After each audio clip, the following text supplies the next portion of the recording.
hormonally or cellularly sensitive. I've said that phrase 4,000 times today, but boom, that sounds like a t-shirt. It's really a diet for people, for children with seizures. Later, earlier on in the day, or later on, earlier, before, or early. So definitions: endurance, extended submaximal work. For us, we're concerned with skeletal muscle contractions, which is like the big muscles on the outside of your body. We're concerned with those. There is other work that's done. You get cardiovascular work, which is, not a skeletal muscle. It's a heart muscle. It's an organ. You have other processes happening in the body as work, but we're just going to talk about skeletal muscles, your muscles' ability to keep that bike moving. Sprinting or lifting, short bouts of maximal or near maximal contraction. You're working really hard on those. Mitochondria, powerhouse of the cell. It produces ATP, regulates metabolism. Macronutrient is your basic three things that we talk about: fat, protein, carb. Not really too worried about fat today. I might bring it up once, but I'm not too worried about fats. When I'm talking about fat today, or fat oxidation, it's going to be fat tissue, adipose tissue, body fat. Glycogen is a form of sugar or carbohydrate. It's a polysaccharide that's stored in your tissue as potential energy. So that's kind of the energy substrate we use. AMPK. This is the enzyme that is, it balances the energy in the cell. So when you get low glycogen, AMPK enzyme will come and like rebalance the energy in the cell. So it's triggered by having low glycogen. And we'll kind of get through that in a little bit. AMPK is that enzyme that you get for endurance adaptation. It's the one that can start to interfere with anabolic work, AMPK. And you don't need to remember the word AMPK. You just know that something happens when you get low glycogen. ATP, energy currency of the body. It's just easier to call it that, right? It's like you run out of money, you run out of energy. We need to have it. So, boom. Okay, there we go. Beautiful. So glycogen is a fuel source. Glycogen is the main or preferred fuel source for any work above 65% of VO2 max. So that's,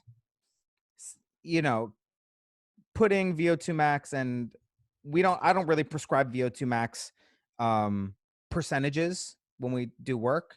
I usually prescribe wattages or heart rate ranges that are based off of threshold heart rate, not necessarily off of VO2 max. So 65% VO2 max is right around sweet spot.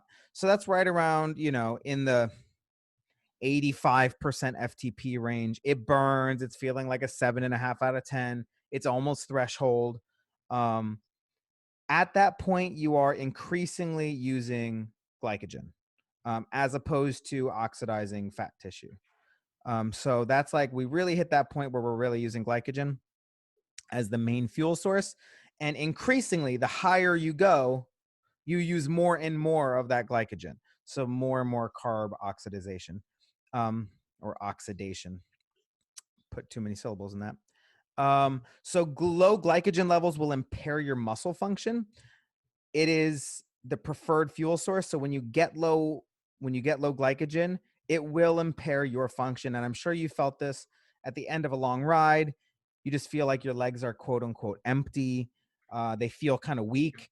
Maybe sometimes I always feel it in my lips first. My lips just feel like they're like spazzing, or my eyelids, like you get that little like tremble because you're starting to have impaired skeletal muscle function, even though there are other bioavailable sources. So even though your body could be and is to a little bit of an extent burning fat, burning other sources of fuel, because you have low glycogen, skeletal muscle function is impaired. So that's important. We will talk about training with low glycogen as a tactic, but you go into that knowing you are impairing your muscle function. Hold on, my dog's barking. Let me close the door. All right. Oh, dogs, love them, right, Tracy? Yeah, so it impairs your muscle function. I went too far. Blood Quick question, glucose. BJ. Yes. The relationship or difference between glycogen levels and blood glucose levels. Good question. So blood glucose is the when you ingest carbohydrates, it's it's what's when the carbohydrate is broken down into glucose and it is within your blood. It's a concentration of millimole in your blood versus glycogen, which is converted into a polysaccharide and stored in the muscle. So you almost have to go in and dig up glycogen. Your body, while it's doing work, chips a little bit of glycogen out of that muscle to get it, it goes and gets some. Whereas that blood glucose is a little more, I don't want to say free radical. I can't think of the word free. It's in your bloodstream. So as you eat, you can have glycogen in your muscles and not necessarily have a high blood glucose level. Does that make sense? There we go. Blood glucose promotes a good CNS function because that's the preferred fuel for the nervous system. You'll hear some people talking about ketogenic diets or ketosis, and it's really hard to be in true ketosis. It's very hard. Basically, what happens is you deprive yourself of carbohydrates. Your brain relies on those carbohydrates or that blood glucose to run. It's one of the easiest things to pass that blood brain barrier and it fuels the brain. So your brain's like, I need glucose. So instead it produces ketones kind of as a proxy for that. I'm paraphrasing that function, but preferred, the reason why it's so hard to stay in ketosis is the minute you have some type of glycogen or like glucose synthesis, your brain immediately goes back to using that glucose because it prefers the glucose, and it thrives off of it. So it's really hard to stay in ketosis since your brain will immediately go to the carbohydrate when it's bioavailable. So anyway, blood glucose, good for the central nervous system. It's that it goes back to that same feeling of when you get low glycogen, you're also burning up, blood glucose. You get that feeling of it's kind of just hard to make decisions, or maybe you get irritable. It's much harder for your regulatory system in your brain to just make decisions. It's, you start not being able to deal with people and their. Okay, so low glycogen. There are two ways to get rid of glycogen. I don't want to say get rid of, but to run down the stores of glycogen. One of them is ingest less carbohydrates, so fasting. The other one is expenditure without repletion, like you're not feeding, you're not eating to top it back up. And a lot of people eat during a race or during an effort because they don't want to run out of glycogen. So the way to lower yourself, if you're trying to lower glycogen, we've talked about why maybe low glycogen is bad, but if you're trying to run it down, you can do that with fasting and you can do that with expenditure. So fasted cardio is an approach to getting that low glycogen. I just say gluco for short, low gluco environment, because you start off without any carbohydrate being available in the bloodstream. So no blood glucose spike. It creates a low glycogen environment. And during that workout, there's still glycogen stored in those muscles, but you're not replenishing it. So you end up in a low glycogen environment for training.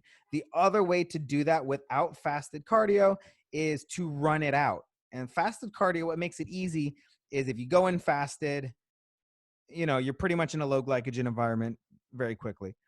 The other way to really run down I spelled replenishing wrong.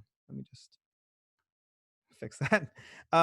The other way to run it out is to ride enough or to work out enough that you run through your glycogen, and you don't eat during that, so you're not replenishing any of that. Generally, a bonk ride. Some people do these. You go out until you bonk.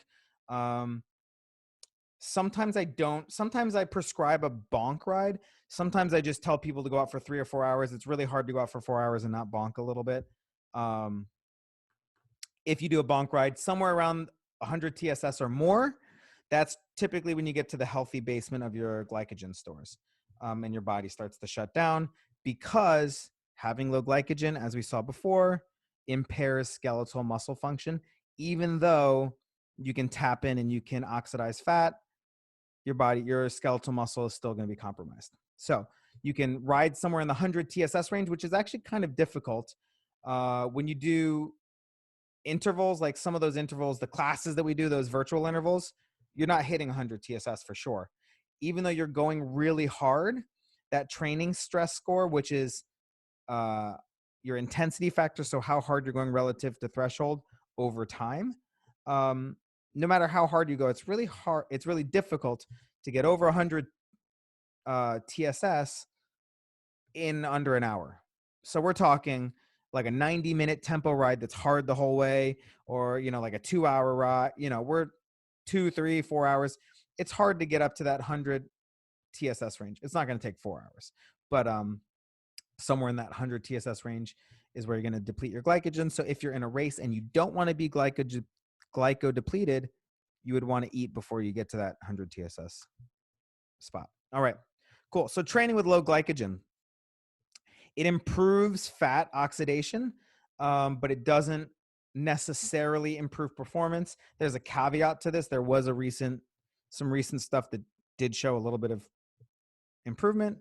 I'm not quite sure why, but it does not necessarily improve performance.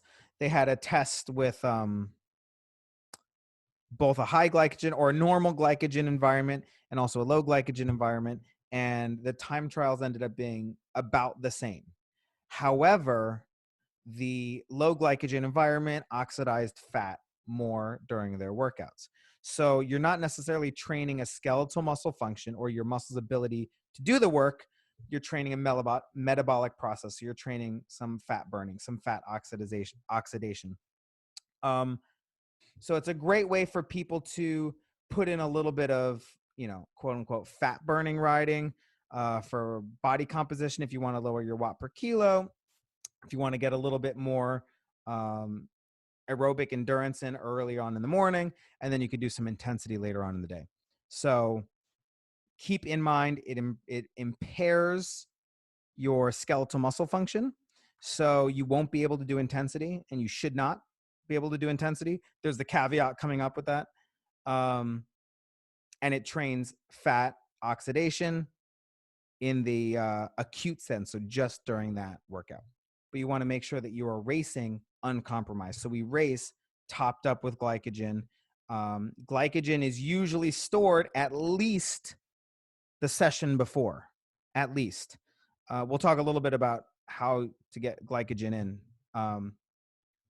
But that doesn't mean just eating during the race. It means eating before the race. It means eating right after your last workout so that you take advantage of your heightened hormone sensitivity. So we want to make sure that we have glycogen for our race. We don't want to race depleted. Opportunity for double session. I'm going to talk a little bit about doing 2 sessions in one day, either 2 endurance sessions or an endurance and a strength. You would do your fasted cardio first, almost always, because you can't be fasted if it's later in the day because you've already eaten. So you would do your fasted cardio first. Then you would top up your glycogen. You would replenish. Then somewhere in the afternoon, you would do your intensity session later on. Because if we're doing intensity at those higher over 65% VO2 max ranges, we want to make sure we're not compromised on our skeletal muscle system or central nervous system. All right. So here's the caveat. There was a study that was only 2 weeks long, 6 training sessions. So kind of like an every other day thing. I think they had 1 day rest between sessions. Every once in a while they had 2, maybe it was a weekend. 6 sessions, 2 weeks. They did VO2 max efforts, which is hard. That's 118 to 125% FTP. What did I put here? 95 to 100% heart rate reserve, basically VO2 max. Just kind of different ways of measuring. So 6 sessions, they did 5 times 4 minutes of VO2 max, which is a typical, you typically do VO2 max for anywhere between like 3 to 5 minutes. So they're doing a true VO2 max effort, 4 minutes on, 2 minutes off, 5 times. They did that for 6 sessions, fasted in a low glycogen environment. I cannot for the life of me imagine doing that much intensity fasted. However, Did I even put what the performance increase was? I didn't put how much they increased. They increased, it was a kilojoule time trial. So they completed 250 kilojoules or whatever faster than they did last time. They improved doing fasted intensity. So there is something to be said for improving performance in a fasted environment. However, generally you are too compromised to do intensity when you're fasted. So generally I would say do fasted cardio early in the morning, whatever you can stand, 30, 45, 60 minutes early, easy, fasted. And then you do your intensity once you're fed later on in the day, or you're lifting later on in the day. Yeah, there's no validation that it works in the long term. So I don't know if this worked for 2 weeks. I don't know if it's going to have, an inverse effect. If you do it for 3 or 4 weeks, you might start getting worse and worse. But I think it's pretty interesting if you want to do it right before competition, maybe 4 or 5 weeks out of competition. You do 2 weeks of this fasted VO2 max session, and then you drop down and you taper off and you refeed and you get ready. So it might be nice to leverage, but generally, glyco depleted is for fat oxidation, not for performance increase. Okay. What considerations did I have? So there's a rise in AMPK. So what happens is when you get low glycogen, your body releases AMPK in order to fix the balance of the cells, is the easiest way to say it. There's, too much other stuff. There's too much ADP and too whatever. And it goes in there to like resynthesize things and rebalance the cell. And that leads to endurance adaptation. So AMPK is an enzyme that will give you endurance adaptations. The adaptations that you get from that AMPK release, giving yourself a low glycogen environment, it might augment the mitochondrial adaptations. So you might get a little bit more mitochondrial adaptation, a little bit more mitochondrial mass. We know that mitochondria is the energy source of the cell. So you're powering up your endurance system. Low glycogen group had more. Oh yeah. So here's the other downside. They did have that performance boost in VO2 max in a short kind of a acute term, but they had more muscle wasting or more catabolism. So we talk about anabolic steroids, anabolic anabolism building. Catabolism is the breakdown of tissue. So that low glycogen group had more muscle wasting. They lost more muscle mass, which is not necessarily a good thing. So you need to make sure that nutritionally we're finding a way to hold on to as much muscle mass as possible. We'll talk about that in just a little bit. Okay, cool. Any questions about that endurance stuff right away? We have just a little bit more endurance, but any questions about that? I kind of rambled a little bit. A lot is becoming clear. Uh-oh. So here we go. Lifting plus endurance. We use ATP to lift. And the majority of ATP comes from glycolysis, tongue twister. Glycolysis, which requires glycogen. So this is just I wrote this up here just to say we need glycogen to lift. Even though sometimes we don't think of, I do, but not everyone thinks of lifting as a metabolic process. You think of it as like strength, and then endurance is metabolic. Metabolism is just a life process. So one of those metabolic processes is using ATP for muscle contraction, whether it's for an endurance purpose or whether it's a maximal contraction like lifting. So we use ATP, we need glycogen. Okay. Lifting, increased skeletal mitochondrial volume. So this is important because we think of lifting as getting strong, getting bulky, not necessarily helping your endurance. However, there were studies that said lifting in the moderate rep range, 6 to 12 reps, increased skeletal mitochondrial volume. We just talked about why mitochondria is great for mitochondrial adaptations are essential for endurance. That's really what makes you faster. It's what builds that engine. So lifting actually increased some of that mitochondrial volume. So you're getting some of those adaptations from lifting that you're looking for in endurance. And that's why all of my endurance athletes lift. It's a necessity. It doesn't mean you have to lift super heavy all the time. It doesn't mean you need to lift as heavy as maybe a sprinter, but you're actually going pretty heavy. We want to stress that system to create the right type of adaptations. And it's not just about making you strong and sprinty. It actually does have some cellular adaptations like mitochondria. Okay, that's intracellular. Do we need to talk about this? Yeah, basically I just wrote in another thing, another mitochondrial adaptation from lifting. So, and it helps your endurance. Concurrent endurance and strength training resulted in the most mitochondrial related and mRNA expression adaptations. So you can get some mitochondrial adaptations from just doing endurance exercise. You can get some from just doing strength training, but the critical mass of all of those adaptations happened when you were doing both. So when you do both endurance and strength, you had the most adaptations to your mitochondria and other signaling expressions that help you adapt the mitochondria and replicate. So do both. Do concurrent endurance and strength training. The downside to that is we talked about AMPK is the enzyme that's released for endurance exercise. It's released when you get low glycogen or you have a low glycogen environment. It's amplified if you artificially lower your glycogen.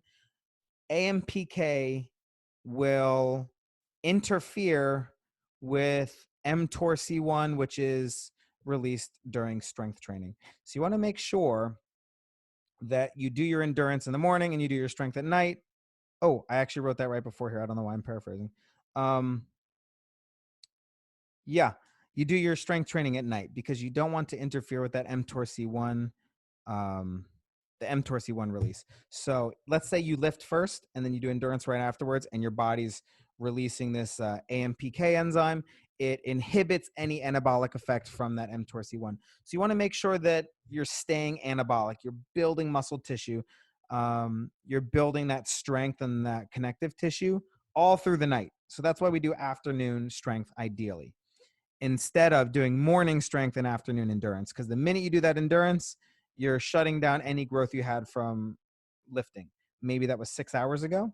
Whereas if you lift in the afternoon, you might get 6, 8, 12 hours of anabolic work. So we always want to do strength second, if possible. Concurrent training, fasted in the morning. If you want to do fasted, you don't have to, but if you want to do fasted, you do it in the morning. Make sure that you follow it up with protein and we refill our glycogen with carbohydrate ingestion so that we're ready for that resistance exercise. We don't want to do resistance exercise in a low glycogen environment because, as I've rambled a bunch, it impairs skeletal muscle function. And the whole point of lifting is to use your skeletal muscle function at its max capacity. Okay. So here we go. We're going to go a little bit lifting, sprinting, and a little bit of muscle mass stuff. Muscle mass is good for, all athletes, but the more sprinty we get, the more it's a consideration. The nutrients need to be bioavailable. That means it needs to be floating around in your body, in your bloodstream, in order for you to use them. So when you eat something, it doesn't automatically, when you drink protein, it doesn't automatically just go right into your muscles, right? It floats around and it's bioavailable, and it takes a little bit. It has to get into your stomach. It needs to get into the digestive tissue and then get pulled into the bloodstream. So you need to time what you're eating and what you want in your body with your workout. So we want blood amino acid levels to be plentiful to spare muscle. Working out, even though we're quote unquote building muscle, it's very catabolic. It breaks you down. You're expending energy, and in order to create energy, your body metabolizes tissue. So it's going to try to use fat tissue. It's also going to try and use muscle tissue. It kind of metabolizes all of your tissue.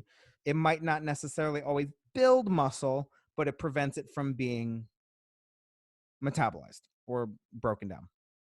Um, we need. I put this in earlier when we were talking about low glycogen cycling, but you need good blood glucose levels for a good central nervous system function. Um, that's the preferred fuel for the nervous system. If you have a suboptimal or a sub functioning nervous system, you're not going to be able to lift very well. So we want to make sure that we have glucose, blood glucose, bioavailable, like a normal amount. Um, we want to have blood amino acid levels. So that means I didn't even write this in here, but that means pre-exercise nutrition. 1 to 3 hours beforehand, usually. You want to make sure that you have carbohydrates and you want to make sure that you have protein. Um, that's because you want those to be bioavailable. You want those in your bloodstream for the workout. If you wait until you've worked out, you've done the whole workout, you don't all of a sudden feel the effects at the end of the workout. Every lift is a toll on your body. Every minute of that exercise is a toll. So we need to have a constant stream of that amino acid throughout the workout. So we want a little bit of pre-exercise nutrition. We also want intra, or like during the exercise nutrition. Generally, the rule of thumb is just not super measured, just general rule of thumb. Protein drink and a carbohydrate drink. Carb drink is like 30 grams of carbs, which is less than you might think. I just do orange juice because I do. It's like half of whatever, like a normal thing of orange juice you would buy like at the store out of the fridge. It's half of that. So it's not a ton. Make sure you're not having too much carbohydrate because that will just end up being fat. But a little bit of carbohydrate and protein drink, and you sip them. I just do it every time I finish an exercise. Not a set, but finish all my squats. Boom, a little bit of protein, a little bit of carb. You want to finish about half of each throughout your workout, and the minute you finish your workout, you top them back off. You want to do that sipping so that you're slowly trickling amino acids through the bloodstream, as well as keeping carbohydrates in there. We'll talk about why and insulin in just a second. But that's going to help spare your muscle tissue throughout the workout. So we want to make sure we're not breaking down muscle tissue. We're lifting to build muscle tissue. So we want to make sure that we're preserving everything that we're building. Post-workout, super important post-workout is to put carbohydrates and protein together because it has a bigger effect on being anti-catabolic or muscle sparing than either one of them does by themselves. So that's the synergistic effect of the two of those. So specifically for sprinting and lifting, we got to put those two together, carbohydrates and protein. And I have some recommendations for levels. Can you guys see this? Can you guys see this like sheet I'm scrolling through right now? Okay. So pre-workout, we're looking at, don't worry about light workouts, 1-to-1. Carbs to protein, moderate workout. So moderate workout would be what I would call, most of us are not like hard workouts. I know everything feels hard, but moderate workout is probably going to be like those sessions we do. That'll be moderate. Hard workout is like a 2-hour race where you're going that hard, but over the course of 2 hours. So moderate workout, 1.5 parts carb to 1 part protein. That's pre-workout. Then during the workout, you do about 50% of a meal. So let's say you normally eat, I'm going to make this up, 400 calories for a meal. You're going to do about 200 over the course of this workout. Cut it in half, but you do the same ratios, and you would do, for moderate workout, it would be 3-to-1 carb to protein. Really hard workout would be 4-to-1. It's going to be rare that we have that hard of a workout. Realistically, most are going to be moderate. I think for it to be a hard workout, you need to burn 1,400 calories or something like that. So, I mean, like, it can be done. It's like an endurance ride on the weekend possibly, but most of your rides will be that 3-to-1 ratio. And then afterwards, your post-workout nutrition is going to have the same ratios as they did during the workout. And that's because, let's go back to my slide here. That's because during workout and post-workout, what we're trying to leverage is a increased, is that on this one or is this on the next one? An increased sensitivity. Oh, here we go. An increased hormonal environment sensitive to insulin, glucose uptake, and glycogen synthesis. So you're a little bit more sensitive. You have a more sensitive environment to those different stimulus, which would be like introducing carbohydrates or introducing amino acids into the bloodstream. So that's why during workout and post workout, we're very sensitive. And that's why we have a little bit higher of a carbohydrate contribution. We take in more carbohydrate during and after a workout than we do beforehand. The sensitive environment means that it's easier. One of the things is it's easier for you to contribute to glycogen. So when you take in a carbohydrate, it's more likely to become glycogen in the muscle.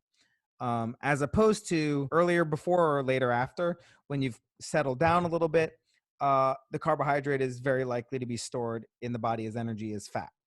But when you're in that hormonally sensitive area, or, right around your workout, the carbohydrates will be stored as glycogen. Most of them will be stored as glycogen. So we want to take advantage of that and really refill our glycogen for the next workout. It's almost like hydration. If you wait till you're thirsty, it's too late. Same thing with glycogen. You're eating after your workout for the next day or the one in the afternoon. You're always filling up for the next one. And that's why there's that window, because your hormonally sensitive environment, it trickles off. You're very sensitive to insulin spikes and all of those things, like or insulin release right during that workout. And it starts to taper off as time goes on. So we want to take advantage of that and really put in some carbohydrates. And because that window doesn't last forever, we want to make sure that we don't eat too much fat, fiber, or slow digesting carbs, because that slows down the digestion of what you're looking for. You want a high GI carb, where like fruit, white bread, stuff that normally people say to avoid because it breaks down into sugar right away. We want it to break down into sugar right away and be converted into that glycogen, into that polysaccharide. Why wouldn't you just drink glucose? You can. Okay. You could totally just do that. That would But yeah. And you know what? But generally, it gets old. Oh, yeah, I'm sure it does. So during a workout, 100%, some people make their own drinks. It was gross, but I used to do like a glucose thing, but it was basically like Kool-Aid. And I would add it to my protein, and it would be like this weird strawberry protein crap, and it was bad. But it's the same thing. It was the right ratio of the right kinds of sugars and the proteins. So for the workout, I would do glucose for the workout or on the bike, and then I would just do real food afterwards. Just for your sanity. White bread with jelly, that works. Yeah. How long is the time window for maximum effect? Yeah, good question. Wow, Steven, you're hitting me with the good ones. So kind of, it's up in the air. It depends on the person, kind of depends on the study. If you have proper pre and during workout nutrition, you probably have like 30 to 60 minutes. If you don't have during your workout nutrition, it's even more important that you have that post meal ASAP. So we're eating pre, 1 to 3 hours pre, we're eating during, or we're taking on protein and carbs during, and then we're eating afterwards. And the eating afterwards is as soon as you can. If you had good pre and during nutrition, you get 30 to 60 minutes, because your body is in that sensitive state, but it's feeding off of some of that still bioavailable material. If you didn't eat during your workout, which, you just don't do for the easier ones, you don't have to all the time, but your post meal needs to come sooner because you've probably already burned through the amino acids that you're looking to use. Intra workout nutrition will elongate. Oh, there we go. It will elongate your post-exercise window for a little bit, ASAP. Avoid those things that will slow down your absorption. Is that my last one? I forgot to mention that insulin is a powerful anabolic. So Hmm. we don't like to be exposed to insulin too much because you start to become insulin insensitive. But when insulin binds to the muscle, did I skip that? It's a very powerful anabolic. Unfortunately, it's anabolic both for your muscles but also for your fat. So you need to make sure that you don't overfeed. But that's why we like to get a high insulin environment during and post workout so that we can become the most anabolic possible. There are actually bodybuilders that, will inject themselves with insulin because of how anabolic it is. That's it. That's my last one. So now you can ask me to clarify anything. That's what I got for today. Okay. I kept it to just carbs and protein basically today because there's just so much. There's so much that can happen. But carbs and protein, we talked about why and how to train with low glycogen, kind of what the adaptations are, what the risks are to impaired skeletal muscle function. Then we kind of talked about like what kind of adaptations you're looking for, how to get them, and at what time to use them, like not during a race, stuff like that. And then we went into concurrent, lifting can actually give you some endurance adaptations to the mitochondria. And then we went into a little bit of muscle mass preservation type things. Okay, cool. Any questions?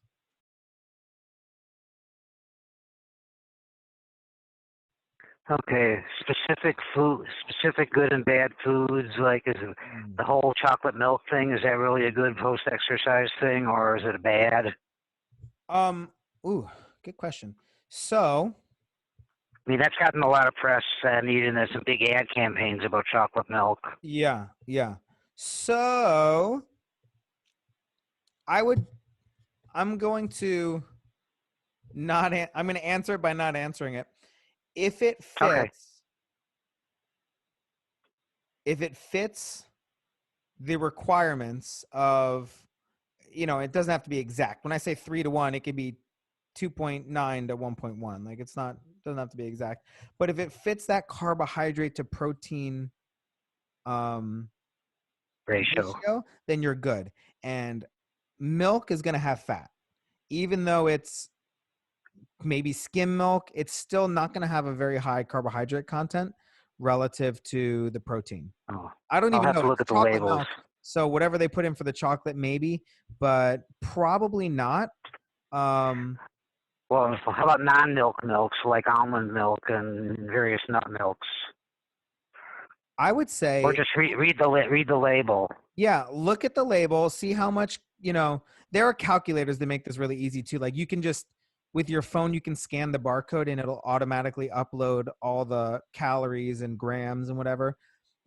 Put in almond milk and see how much protein and fat and carbs it has in it.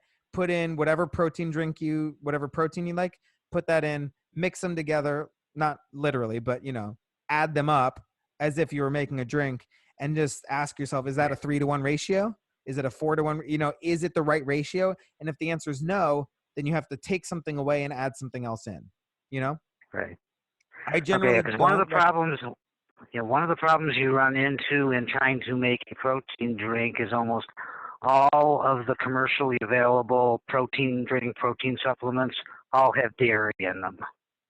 They do, like whey. Yeah. Whey, exactly like whey. And if one happens to be allergic to cow dairy products, none of those work. Yeah, there are some good vegan proteins that are a mix. I wouldn't recommend getting the straight pea because I think it starts to taste nasty.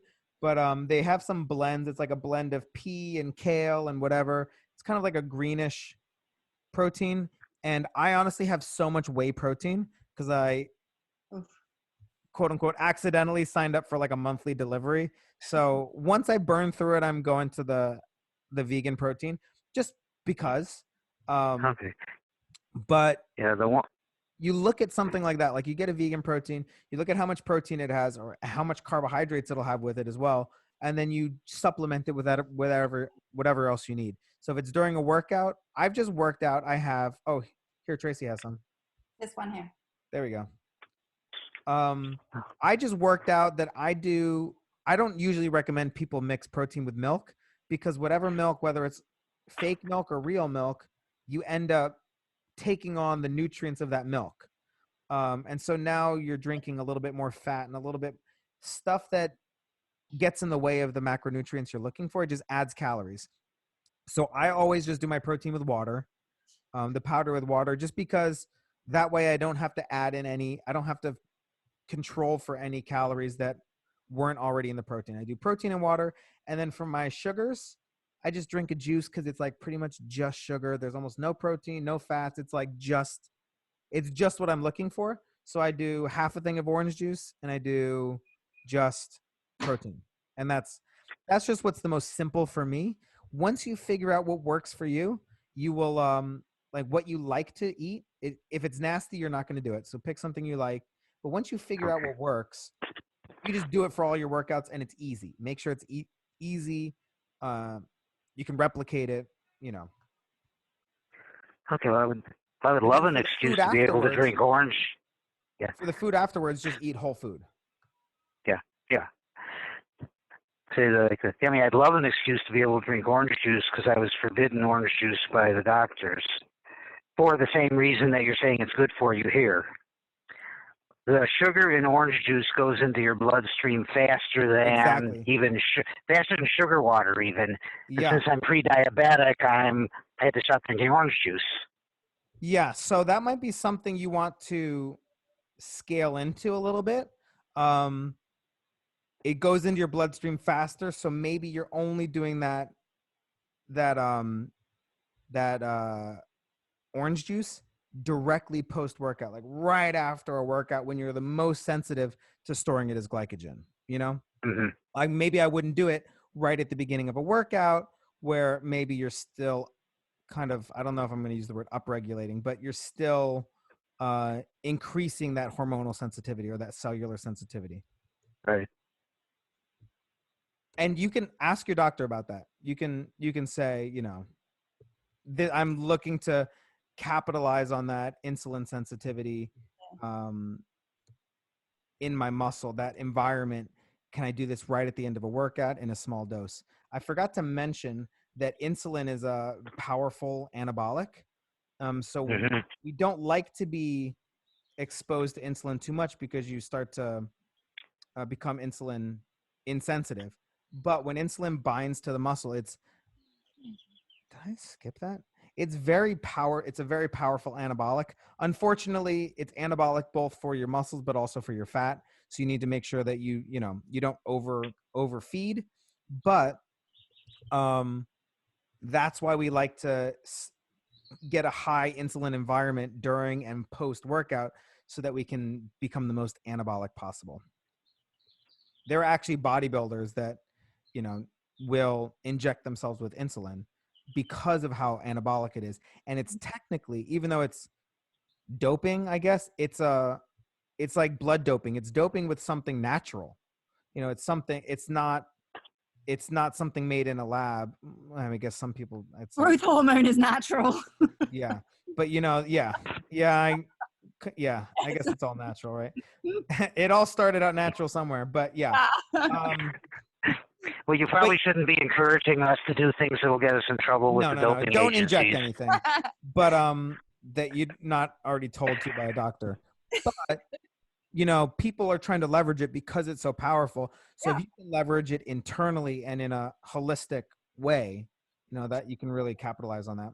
Especially if you're someone that has, is naturally very lean and is looking to put on some more lean muscle mass, like Mel. Mel is very lean. You might really benefit from kind of leveraging some insulin manipulation in a healthy way to put on a little bit of mass. Like I wouldn't be worried about you becoming pre-diabetic. People that are more sedentary and with a higher fat content are more likely to have problems with insulin manipulation. But if you're constantly working out and you're a little bit leaner and you're just creating a higher insulin environment when you're cellularly sensitive, then it can really help you. Yeah. Any other questions? My only question, I think Stephen answered it, and that was source of protein. Say that again. What about protein? It was source of protein, but you already answered Source. that. Yeah. Yeah, you want it to be easily digestible. Like the quicker it gets into the bloodstream, the better. That's why people prefer whey, even though it does have dairy, because of how quickly it can be absorbed.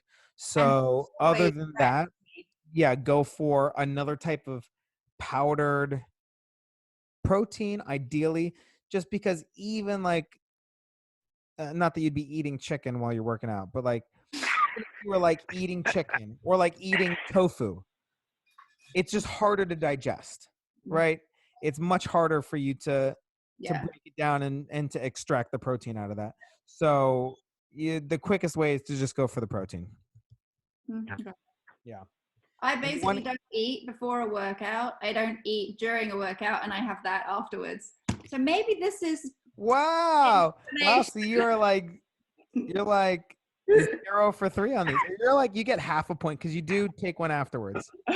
Well, but I'll be honest. So when I was like really racing all the time, I was very strict on my nutrition.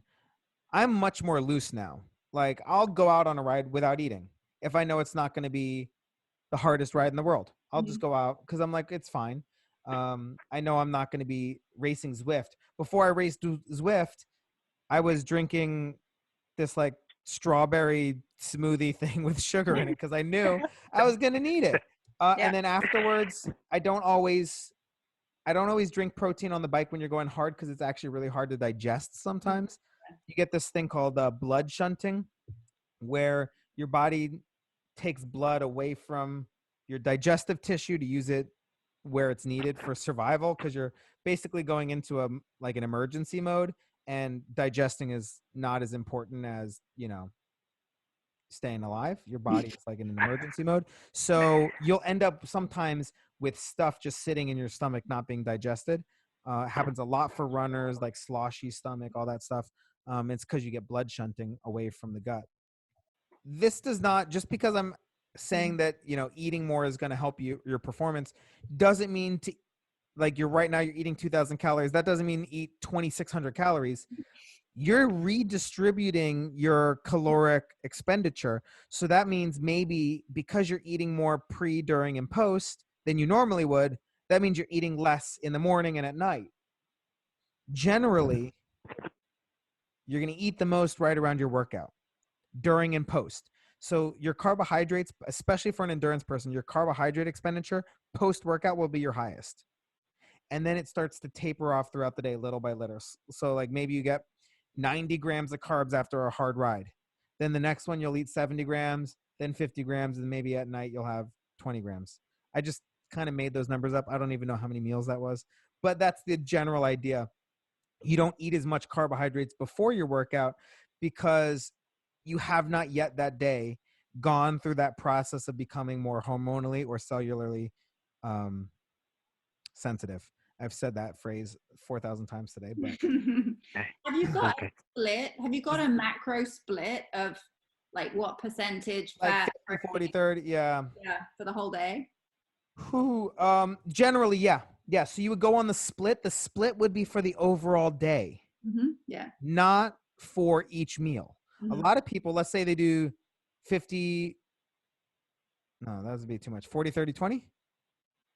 No, that's that only gets you to 90. 50, 30, 20. Yeah, that's on it. 50, 30, 20. Yeah. Whatever. That's not, some people will do that for every meal.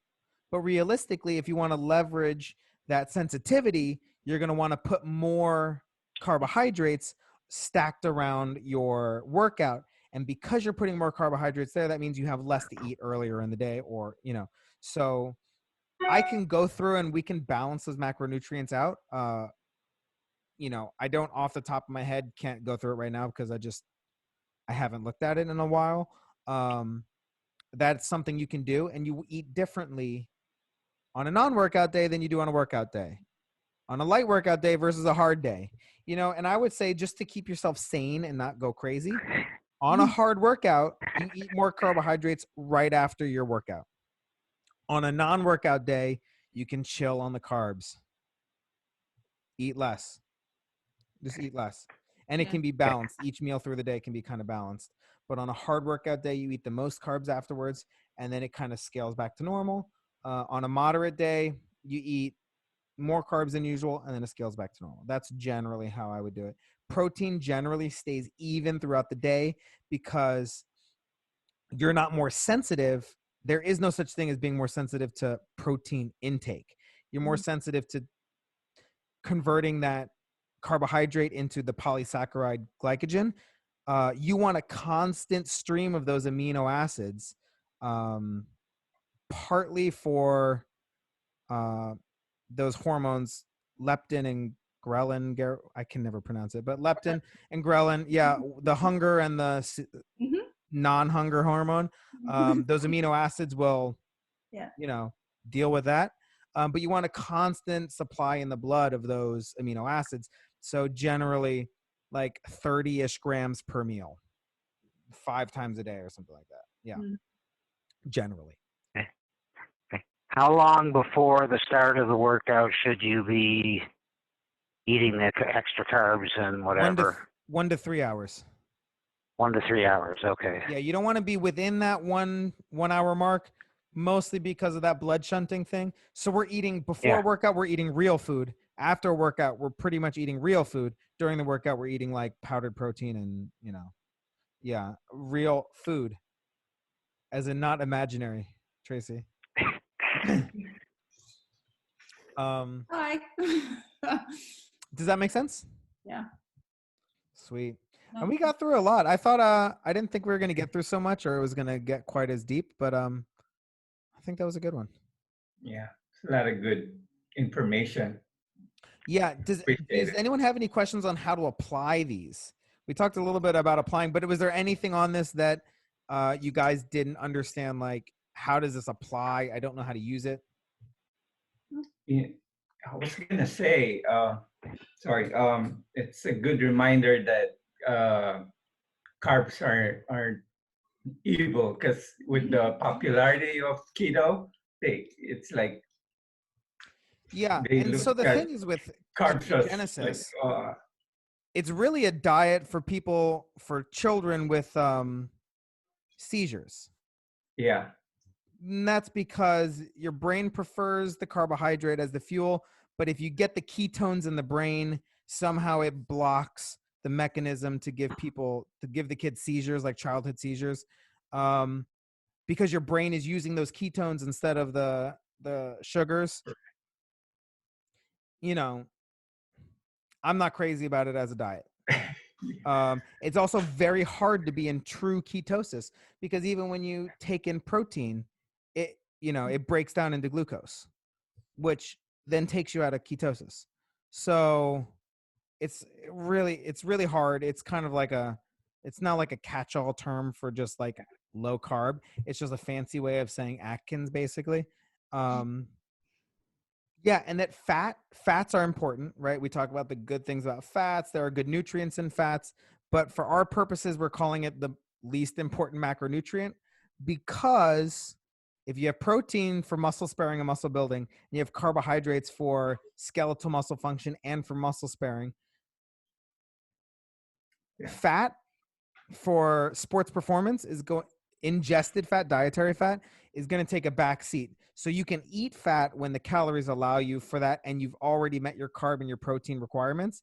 But if you're low on your carb requirements because you ate fat, and if you were to eat more carbohydrates, you'd be over your calories, then fat has now pushed out a nutrient that is going to make you more perform better.